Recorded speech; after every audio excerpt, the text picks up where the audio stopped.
ابو بکر صدیق رضی اللہ عنہ 573 عیسوی میں پیدا ہوئے۔ نبی کریم صلی اللہ علیہ وسلم ان سے قریباً 2.5 سال پہلے دنیا میں تشریف لا چکے تھے۔ گویا نبی کریم صلی اللہ علیہ وسلم پہلے عام الفیل میں جلوہ افروز ہوئے، جبکہ ابو بکر صدیق تیسرے عام الفیل میں پیدا ہوئے۔ عام الفیل ہاتھیوں والے سال کو کہتے ہیں، یعنی جس سال ابرہہ نے ہاتھیوں کے لشکر کے ساتھ کعبے پر چڑھائی کی تھی اور اللہ تعالیٰ نے ابابیلوں کے ذریعے اسے اور اس کے لشکر کو کھایا ہوا بھوسا بنا دیا تھا۔ باپ نے ان کا نام عبد الکعبہ رکھا، یعنی کعبے کا بندہ۔ اسلام کو نبی کریم صلی اللہ علیہ وسلم نے ان کے اسلام لانے پر بدلا اور عبداللہ نام رکھا، یعنی اللہ کا بندہ۔ لیکن آپ ابو بکر کے نام سے مشہور ہوئے۔ ابو بکر دراصل ان کی کنیت تھی۔ اصل نام کے علاوہ عربوں میں باپ، بیٹے، بیٹی یا ماں وغیرہ کے نام کی نسبت سے ایک اور نام رکھ دیا جاتا تھا۔ یہ نام کسی خوبی کی بنا پر بھی رکھا جاتا تھا۔ ابو بکر کے کسی بیٹے کا نام بکر نہیں تھا۔ ان کی اچھی عادت اور نیکی کے کاموں میں آگے رہنے کی وجہ سے لوگوں نے ان کی کنیت ابو بکر رکھ دی تھی۔ بکر کا ایک مطلب پہل کرنا بھی ہے، گویا وہ نیکی کے کاموں میں پہل کرتے تھے۔ ان کی یہ کنیت اس قدر مشہور ہوئی کہ اصل نام سے بہت کم لوگ واقف ہیں۔ انہوں نے چونکہ ہر موقع اور ہر مرحلے پر نبی کریم صلی اللہ علیہ وسلم کی تصدیق کی کہ آپ سچے رسول ہیں اور جو کچھ آپ فرماتے ہیں بالکل سچ ہوتا ہے، اسی طرح ہر حالت میں دکھ میں بھی اور سکھ میں بھی انہوں نے نبی کریم صلی اللہ علیہ وسلم کا ساتھ دیا، اسی لیے صدیق کے لقب سے مشہور ہوئے۔ خود رسول اللہ صلی اللہ علیہ وسلم نے انہیں صدیق کے لقب سے یاد فرمایا۔ صدیق سے مراد ہے نہایت سچا، سچائی کے خلاف ہر برائی کے مقابلے میں ڈٹ جانے والا۔ چنانچہ ابو بکر صدیق ہر موقع پر سچے ثابت ہوئے، لہذا صدیق کہلائے۔ ان کا ایک لقب عتیق بھی ہے۔ عتیق کا مطلب ہے آزاد۔ آپ نے انہیں دیکھ کر ایک بار فرمایا، تم اللہ کی طرف سے دوزخ سے آزاد ہو۔ ایک اور موقع پر آپ نے فرمایا، جسے زمین پر دوزخ سے آزاد کیے ہوئے شخص کو دیکھنا ہو وہ ابو بکر کو دیکھ لے۔ اس لحاظ سے ان کا ایک لقب عتیق ہوا۔ ان کا ایک مشہور لقب یار غار بھی ہے۔ وہ غار ثور میں آپ کے ساتھ تھے، جیسا کہ آپ ابھی آیت اور اس کا ترجمہ سن چکے ہیں، تفصیلات آگے آئیں گی۔ آپ خاندان تیم سے تھے۔ قریش کی کئی شاخیں تھیں، ان میں سے ایک کا نام بنو ہاشم تھا۔ نبی کریم صلی اللہ علیہ وسلم بنو ہاشم سے تھے۔ ایک شاخ کا نام بنو تیم تھا، ابو بکر صدیق رضی اللہ عنہ اس سے تھے۔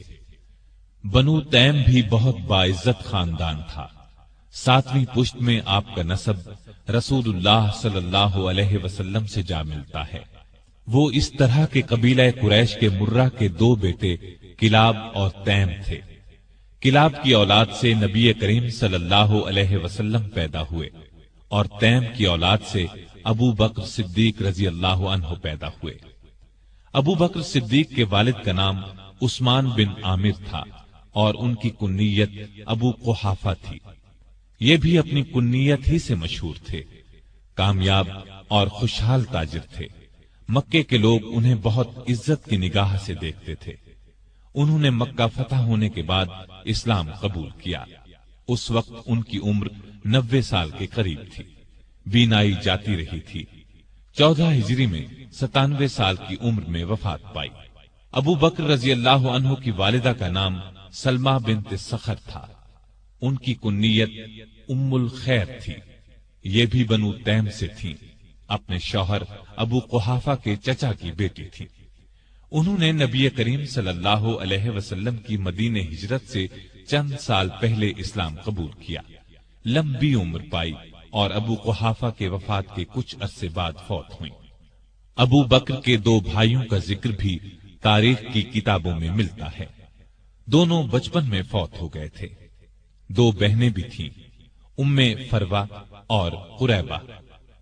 ام فروا کی شادی اشعث بن قیس سے اور قریبہ کی شادی مشہور صحابی قیس بن سعد سے ہوئی تھی۔ ابو بکر صدیق رضی اللہ عنہ پیدا ہوئے تو ہر طرف شرک کی تاریکیاں چھائی ہوئی تھیں۔ لوگ پتھر اور لکڑی کے بتوں کی پوجا کرتے تھے۔ ابو بکر بچپن ہی سے ذہین اور بہت نیک تھے۔ ہوش سنبھالا تو ماں باپ کو بتوں کی پوجا کرتے دیکھا، لیکن کسی نے ابو بکر کو بتوں کی پوجا کرتے نہ دیکھا، نہ کسی نے انہیں مجبور کیا۔ اس وقت عرب میں لکھنے پڑھنے کا رواج نہیں تھا، بہت تھوڑے لوگ لکھنا پڑھنا جانتے تھے۔ ابو بکر پڑھے لکھے لوگوں میں سے تھے، شاید انہوں نے بچپن ہی میں لکھنا پڑھنا سیکھ لیا تھا، لڑنے کا طریقہ اور ہتھیاروں کا استعمال بھی سیکھا تھا، اور تجارت کرنے کے گر بھی سیکھ لیے تھے۔ وہ کبھی نشے والی چیز کے قریب نہیں گئے، نہ کسی برے کام میں کبھی حصہ لیا۔ جوان ہوئے تو خوبیاں اور نکھر گئیں۔ 18 سال کی عمر میں تجارت کا پیشہ اختیار کیا۔ وہ یمن، شام اور عراق وغیرہ جاتے، وہاں سے کپڑا خرید کر لاتے اور فروخت کرتے۔ بہت جلد اپنی سچائی اور دیانت کی وجہ سے دوسرے تاجروں کو پیچھے چھوڑ گئے، دولت مند ہو گئے۔ مکے کے رئیسوں میں ان کا شمار ہونے لگا۔ جتنے دولت مند تھے اتنے ہی سخی، نرم دل اور لوگوں کے ہمدرد تھے۔ بھوکوں کو کھانا کھلاتے، ننگوں کو کپڑے پہناتے، بیواؤں اور یتیموں کی مدد کرتے۔ کسی کو مصیبت میں دیکھتے تو فوراً اس کی مدد کو پہنچتے۔ عام لوگوں کے ساتھ بہت محبت اور شفقت سے پیش آتے، کبھی جھوٹ نہیں بولتے تھے، شراب اور بتوں سے نفرت کرتے تھے۔ اس زمانے میں جو بے شمار دوسری برائیاں پھیلی ہوئی تھیں ان سے بھی دور رہتے تھے۔ عربی زبان کے بہت اچھے عالم تھے، کبھی کبھار شعر بھی کہہ لیتے تھے۔ عرب میں یہ بات بہت خوبی کی سمجھی جاتی تھی۔ قریش کی مختلف شاخوں اور دوسرے قبیلوں کے رسم و رواج اور حسب و نسب کو جاننے والا ان سے بڑھ کر کوئی نہیں تھا۔ قتل کے مقدمات کے فیصلے وہی کرتے تھے۔ نیکی، پرہیزگاری، دیانتداری، نرم مزاجی، ملنساری اور دوسری خوبیوں کی وجہ سے مکے کے سب لوگ ان کی دل سے عزت کرتے تھے۔ کسی معاملے میں کوئی مشکل پیش آ جاتی تو مشورے کے لیے انہی کے پاس آتے تھے۔ عرب کے دوسرے قبیلے بھی ان کی عزت کرتے تھے۔ تجارت کے لیے دوسرے ملکوں کا سفر کرتے تو عرب کے اکثر قبیلوں سے واسطہ پڑتا تھا، وہ سب انہیں ایک معزز اور نیک تاجر خیال کرتے تھے۔ یہی وہ زمانہ تھا جب ان کی دوستی نبی کریم صلی اللہ علیہ وسلم سے ہو گئی، اور یہ دوستی روز بروز گہری ہوتی چلی گئی۔ دونوں ایک دوسرے کو بہت چاہنے لگے تھے۔ کئی تجارتی سفر بھی ایک ساتھ کیے۔ پھر وہ وقت بھی آیا جب رسول اللہ صلی اللہ علیہ وسلم ہر روز صبح شام ان کے گھر تشریف لے جانے لگے۔ اس طرح وہ مکے کے تمام لوگوں سے بڑھ کر آپ صلی اللہ علیہ وسلم کے اخلاق اور بے مثال خوبیوں سے واقف ہو گئے۔ اسلام لانے سے پہلے تک ان کا یہی رنگ رہا، یہاں تک کہ 38 سال کی عمر کو پہنچ گئے۔ اس وقت نبی کریم صلی اللہ علیہ وسلم کی عمر مبارک 40 سال ہو چکی تھی، اور آپ 41ویں سال میں قدم رکھ چکے تھے کہ آپ نے نبوت کا اعلان فرمایا۔ سب سے پہلے 4 نیک انسانوں نے اسلام قبول کیا۔ ان میں سے 3 تو آپ کے گھر کے تھے، یعنی خدیجہ رضی اللہ عنہا، علی رضی اللہ عنہ اور زید بن حارثہ رضی اللہ عنہ۔ علی آپ کے چچا زاد بھائی تھے، آپ ہی کے پاس رہتے تھے، اور اس وقت ان کی عمر 10 برس تھی۔ زید بن حارثہ آپ کے خادم اور منہ بولے بیٹے تھے۔ خدیجہ آپ کی بیوی تھیں۔ گھر سے باہر کے لوگوں میں سب سے پہلے ابو بکر صدیق رضی اللہ عنہ نے اسلام قبول کیا۔ گویا مردوں میں بھی سب سے پہلے یہی اسلام لائے۔ اسلام لاتے ہی آپ نے فوراً کہہ دیا، اب میری ہر چیز کا مالک اللہ اور اللہ کے رسول ہیں۔ مال اور اسباب تو کیا چیز ہیں، ان کی خاطر جان اور اولاد بھی قربان کر سکتا ہوں۔ نبوت کا اعلان فرمانے کے بعد نبی صلی اللہ علیہ وسلم نے شروع کے 3 سالوں میں صرف ان سمجھدار لوگوں کو اسلام کی طرف بلایا جن سے یہ امید کی جا سکتی تھی کہ وہ جھگڑا نہیں کریں گے اور اللہ کا سچا دین قبول کر لیں گے۔ اس کام میں ابو بکر صدیق نے آپ کا پورا ساتھ دیا۔ اسلام کی تبلیغ کی اور قریش کے بڑے بڑے لوگوں کو مسلمان کر لیا۔ ان میں عثمان غنی، طلحہ، زبیر، سعد بن ابی وقاص اور عبد الرحمن بن عوف رضی اللہ عنہم جیسے اونچے رتبے کے لوگ شامل تھے۔